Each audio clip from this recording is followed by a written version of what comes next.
phase 2. Just double checking to make sure we got all the soot out of it. Make sure we shake loose any of the remaining small bits and pieces. So we've got 3 different parts here. We gotta clean.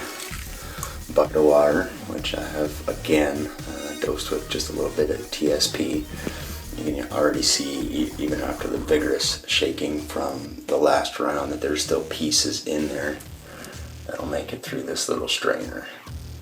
So the goal here is that we want to get all of the oxidation, all the rust, all the clay, whatever else is in this stuff that made it look so dark and dirty before. We wanted to get out the stuff that floated, the stuff stayed in the water. And then we're down to actual media, stuff with that won't interfere with the epoxy binding to the larger pieces of media.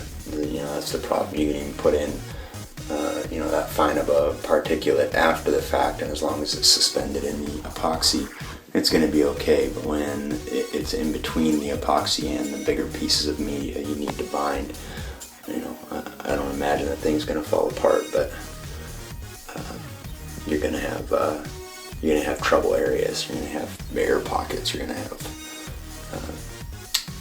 other things that will defeat what is the entire purpose, which is to make something that's uniform and dense and stable enough that you can really decrease the resonance to stop vibrations. So anyway, I just dumped a cupful in, and you can see the first round of this, even though I was soaking it in that murky water,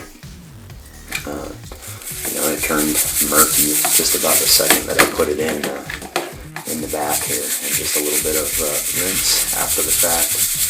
Rinse it until it's clear, and you can see here the water's still staying clear. So we're not going to have a powdery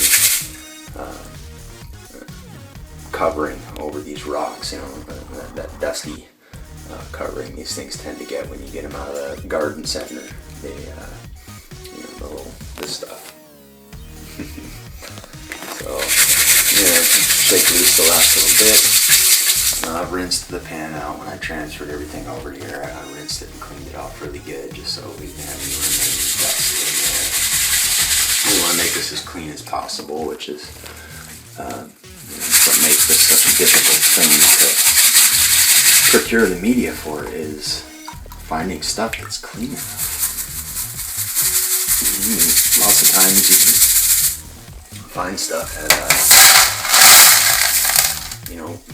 places that specialize in fancy fish tanks and things like that. You can find the right kind of media, but you're finding it in tiny little bags at 32 ounces worth of stone for $16, and it might seem like a good deal to somebody with a big aquarium, but for somebody that needs several hundred pounds in several different sizes,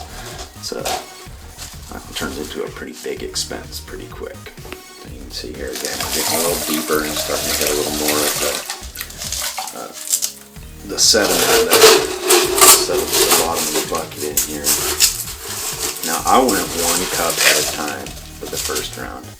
I'm going 2 cups at a time now because there's less of the small media here that can fall through. There's less of the soot and the oxidates and the other stuff that was suspended in that reddish brown water before. So this isn't necessarily supposed to be a thorough deal.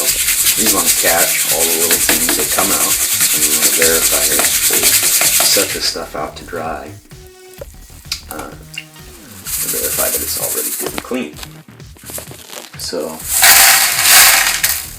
I'm actually going to artificially dry it like I did with the stuff I put in those photographs from earlier today.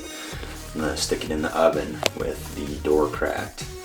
I'm going to spread it out a good even layer on this on 2 of these cookie sheets here.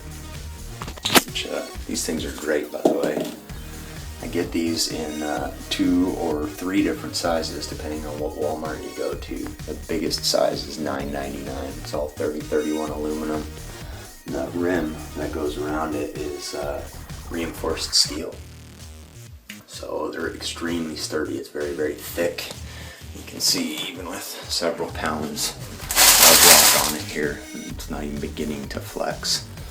I don't use them for cooking. I don't really do any kind of baking that needs an aluminum cookie sheet, but they are just absolutely awesome when it comes to, you know, needing storage for a lab type environment. I've got a little rack that I can stack up 10 or so of these things in, of various different sizes. So for things like my lathe parts, I can spread them all out evenly where they're not, you know, harming each other, not scratching and dinging and denting each other, and I sort of keep them organized.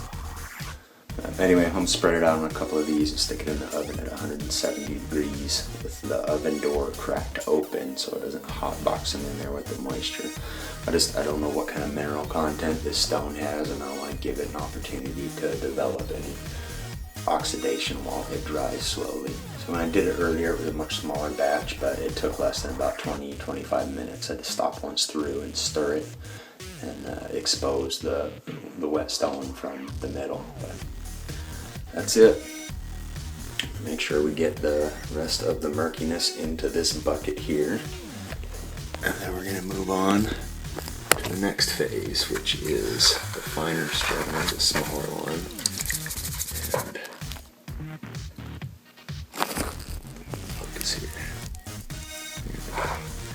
And all the quartz and the little bits and chunks that we're gonna separate and isolate down until we have the 3 to 5 different sizes of media we want. The whole goal, in case you're just joining into this, or if this is your first little bit of research here into how to make epoxy granite. This, by the way, is not a tried and true method. This is my first attempt at making it this way, but you want to have enough media of enough different sizes that the small media fills the voids between the larger pieces of media, so that in the end you need less than 10% of the mass to be composed of the epoxy. You'll see later on when we get to the part of the epoxy that I found in town here, which looks like it's going to look really good. It's terribly expensive. It was about $90 for just a small container of the resin and the hardener, and then dye for it. So anyway, I'll spray the rest of the boring process here, and we'll touch bases back here when we set the big chunks out to dry. And we have the smaller media all